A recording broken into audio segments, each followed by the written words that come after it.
Hey guys, this is Comic Uno, and today I'm doing Comic Uno's Best Comics of the Week. And before I get started, at the end of the video, we talk about the viewer's pick of the week. So in the comments below, let me know your pick of the week for a chance to be featured. Also, next week, I most likely will not be having a review.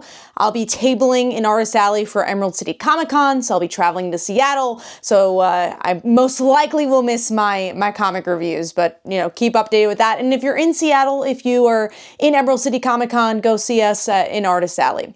Now let's get started. I actually had a pretty heavy haul this week with, I think, 15 or 16 books. It is 16 books, and number 16 for me is The Woman of Marvel She-Devils issue 1. I wanted to like this a lot more than I did.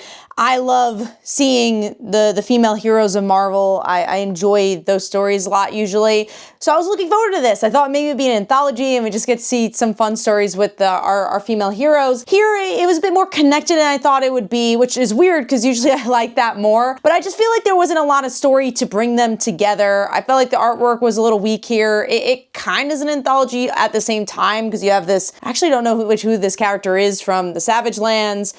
And then you get like Daredevil and Laura and Blade's daughter, who I don't know if they really mixed together, and they're teaming up together. And I just feel like it was a very forgettable issue. And again, the art just wasn't strong enough for this one, so I gave it 2 stars.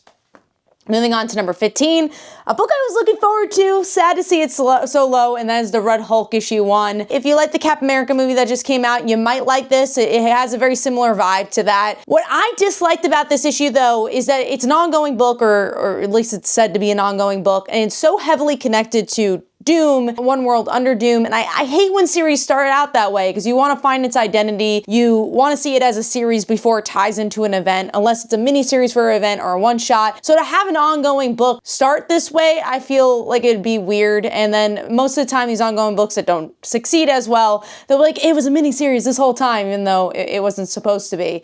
So I definitely got that vibe of it trying so hard to connect to that event, and it just didn't really have an identity because of it. I just didn't really get that emotional oomph from this book. Even though I thought the artwork was okay, it just didn't give me enough. So giving that 2.5 stars, and that is number 15. Moving on to number 14, which is Pop Kill, issue 1, a book I wanted to try out. This is more of a book just not for me. It's more espionage driven. The characters I couldn't quite get into, but I like the concept. I like the kind of soda background of it all. And I also love seeing a Kickstarter book that is finding a new life in the direct market, especially through Mad Cave. So if you like espionage stuff, you usually like Jimmy Palmiotti style of writing, I think you'll enjoy this. But for me, it didn't hit me as much as I wanted to. So giving that one 2.5 stars, and that is number 14. Moving on to number 13, I am sad to see this so low, and that is Green Lantern issue 20. I just felt like this issue didn't move things as much as I thought it would with the fractured spectrum aspect. Weirdly enough, I don't love the space aspect of Green Lantern as much as him on Earth and him kind of balancing the Earth and space stuff, just seeing him fully in space and embracing like Space Cop. For me personally, I didn't enjoy as much, and I just felt like the story wasn't moving as much. It was a little bit too whimsy for me. It does not mean I won't like the arc, but I just thought this issue was a little off, and I don't feel like the artwork was as strong as it usually is either. So giving that one 2.5 stars, and that is number 13. All right, moving on to number 12, which is The Amazing Spider-Man issue 68, Point Deaths. Anytime it has nothing to do with Spider-Man, I actually think the book's a little bit better. But the reason this is lower is it's not necessarily needed. It is so much a lost episode of what is Juggernaut thinking in this moment. And I kind of liked what Juggernaut was thinking, but I also am like, well, do I necessarily need this? And I was like, can I recommend this issue? No, which is why I kind of leaned more towards 2.5 stars. But then I'm like, oh, it was a little bit more fun than what we've been getting with Spider-Man. So I think it really depends how big of a Juggernaut fan you are, but I don't think you necessarily have to pick up this issue. And most of the time, the point deaths and these point issues that Marvel does, you know, are more filler issues to bridge the gap of a story that I don't think needed to really be bridged here. So overall, giving that 2.5 stars, and that is number 11. Moving on to number 10. No, actually, that was number 12. We're moving on to number 11, which is Hornsby and Halo issue 4. A very slow burn book. I still enjoy the concept. I want to see what this devil and angel character are going to do. I like their chemistry well enough, but it's slow. They just kind of figured out they're having powers. They don't really know anything about it. I'm going to give it a few more issues, but I expected a little bit more as far as we are in this book. Again, it's already issue 4, and I just don't feel like it's really scratching the surface just yet. And again, I had 16 books this week. Kind of got to dwindle the pile, that way it's not up to like 20 or 25, which is a lot to read in one day, which if you guys didn't know, I read all these comics in one day. So you got to kind of dwindle the pile a little bit. So giving that 2.5 stars, and that is number, actually I think I gave that 3. Yeah, I gave that 3 stars, and that is number 11. Moving on to number 10, which is Absolute Wonder Woman issue 5, I believe. Yes, it's the end of an arc. I am not a huge Wonder Woman fan. It takes a lot for me to like Wonder Woman, and I think if you're a big Wonder Woman fan, you will love this book. I enjoyed elements of it. I liked her turning into Medusa, her getting dragged into hell. Were really interesting parts to be like, yeah, I guess I'll pick up the next issue, see where the arc goes. But overall, I'm still not a huge Wonder Woman fan, so those elements don't excite me as much as someone who feels a little separated from it. And this, for me, out of the 3 titles, is the one I feel a little less connected to for the absolute title, so if I do have to drop one, I feel like it will be this one. But I want to see where the next arc goes. I want to see where it takes us, because it was an interesting cliffhanger, and there were some interesting elements in this issue. So giving that 3 stars, and that is that was number 10. Moving on to number 9, this one's also a little lower than usual, and this is Detective Comics issue 1094. It has a lot of the same problems I had with Nightwing, where Nightwing had really strong character moments, but the plot didn't really move. And I feel the same exact way here. The plot's not really moving a lot, but there's a lot of interesting character moments, like with Damien going into the juvie, how he reacted and interacted with those characters I thought was interesting. Honestly, more interesting than the Batman stuff, and I think that's why this was a little lower as well. But the artwork is spectacular for this book. I love the facial expressions, the action's really good, which is why I brought it actually a little higher. So smack in the middle, it's in the 3.5 stars, and that is number 9. So moving on to number 8, which is The Seasons issue 2. I like the vibe of this book. I still don't know where it's going, but I like learning more about these characters, learning more about her sisters, and getting a little information. I like the art style personally. I think it's a really fun style. I really like the book Outcast, so it makes sense. It's actually a brighter version of that. And I just want to learn more about these characters. I want to see how they all connect, where they're going next. I just really feel like it's an interesting character piece, even though the circus and the mystery is really only scratching the surface here. So giving that one 3.5 stars, and that is number 8. Moving on to number 7, which is Uncanny Valley issue 8. So this issue, I actually liked the parent stuff a little bit more than the kid. The trolls aspect of the story, or Smurfs aspect, I wasn't as connected to, but I really liked the mom and the grandpa, and the mom kind of embracing her cartoon side and kind of having conversation, maybe sometimes one-sided conversation about their family and their weird heritage and what that means to save the main character.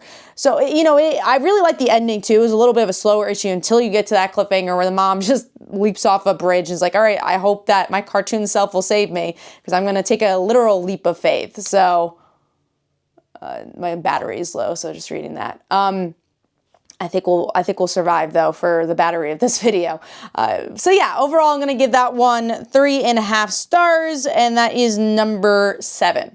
Moving on to number 6, which is Radiant Black issue 31. I put this one back on my pull list, and I'm glad I did. It really feels like it retooled itself. I feel like it got a little lost in the Catalyst adventure that it was dealing with for a lot of issues. If you wanted to pick back up on this, they describe everything in the intro. It jumps you right in, and I like those grounded moments. Honestly, the moment I enjoyed the most was just see Marshall go on a Tinder date, on an app date, and I thought that felt really relatable, and it just makes you feel for the character, and that's stuff that you don't normally get from like Marvel and DC, that you can only really get from an indie book to that extent and to that level, to give that much time to the personal story of Marshall, which I really liked, all while you are obviously continuing the actual superhero story as well. I thought this was well balanced, like the art, and interested to see where it's going to go with this new direction and jumping on point. So giving that 3.5, I believe actually gave that 4 stars, and that is number 6.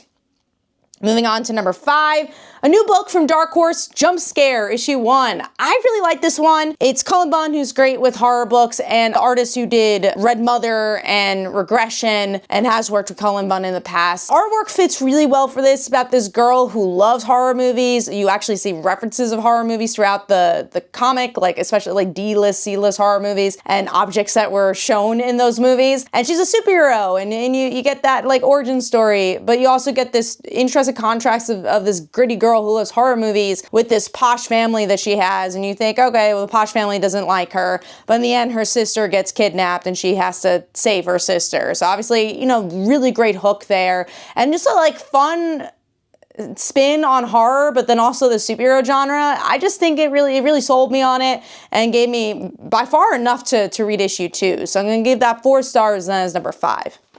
Moving on to number 4, a book I was very pleasantly surprised by, and that's Justice League Unlimited issue 4. I like that this one felt a little bit more cohesive with Swamp Thing's daughter and her having to be this hero, and then she's like, yeah, I'm not actually wanting to be in the Justice League. I know everyone else is. I have these powers. I really was just there for the green. And then Martian Manhunter not having his powers at the level he wants them to be, and he has a very interesting conversation with Batman saying, if I don't have these powers, what am I as a hero? Especially when everyone's kind of superheroes. So I like how they're playing with the concept of, again, everyone could be a Justice League member. What does that mean? And you get to see it from different spectrums and different ends with some wonderful artwork from Dan Mora. This is probably my favorite issue since the first issue. So giving that 4 stars, and that is number 4.